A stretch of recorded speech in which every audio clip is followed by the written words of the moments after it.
Millions of Americans have diabetes or pre-diabetes. Alarmingly, many of those with type 2 diabetes are not using insulin, while most who have pre-diabetes are unaware of their condition. Our next guest is here to discover the first ever National Glucose Awareness Week. He is a family physician and the head of clinical advocacy and outcomes at Dexcom. Let's welcome Dr. Thomas Grace. Hello, Dr. Grace. Hi, Desiree. Thanks for having me. Yeah, and as you mentioned, I'm excited to be here for the first ever National Glucose Awareness Week. It's important to understand that glucose is an important part of our overall health, especially for those 136 million people living with either prediabetes or type 2 diabetes. National Glucose Awareness Week, one of our goals with this week is to help the people that may or may not know that they've been struggling with overall glucose readings. And as we mentioned at the start of this, 80% of people with prediabetes don't even know that they have that. 20% of people living with type 2 diabetes don't know that they have it. And so we are excited to launch a campaign to help people become more glucose aware and help provide them the insights they need to help their overall glucose health. Dr. Grace, what can people do to maintain better glucose health for themselves?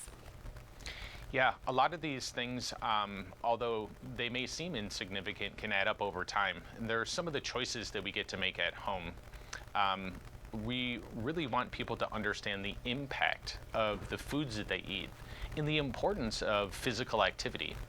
Even small investments in things like getting more steps throughout the day can really go a long way in improving your overall glucose health. So those small changes that we make a big impact in the long run. How can people get accurate information, though, about glucose? Yeah, there's a lot of information out there, but I would encourage people to go to getglucoseaware.com. It's a really fun, interactive, and educational website about the things that are really important for our overall glucose health.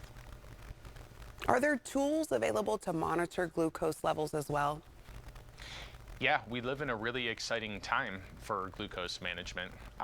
Stelo, a product from Dexcom, was recently launched. It is the world's first over-the-counter glucose biosensor available here in the United States.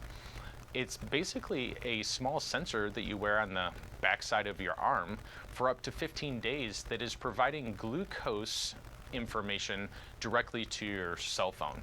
So when we talked about the importance of what we eat and physical activity, you're getting insights in continuously throughout the day that will help you make better choices when it comes to what we eat.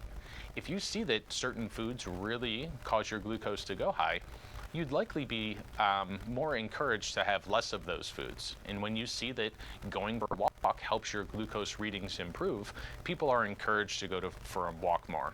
It really is what I consider a lifestyle modification tool that helps our patients do better, especially those people for whom it was designed, people with prediabetes and type 2 diabetes, not on insulin. Dr. Grace, any other suggestions or final tips for our viewers today? Yeah, glucose education just isn't for people with type 2 diabetes or prediabetes. And I would encourage anyone that wants to learn more about their overall glucose health to go to the website getglucoseaware.com. For more information. There's even some fun things on there. There's a step challenge. There's a possibility of winning some prizes. It's really an amazing website, and it was really well done. You heard Dr. Grace say that one website, and you can find out more info by also going to Dexcom.com. And like Dr. Grace said, you can engage the resources at getglucoseaware.com.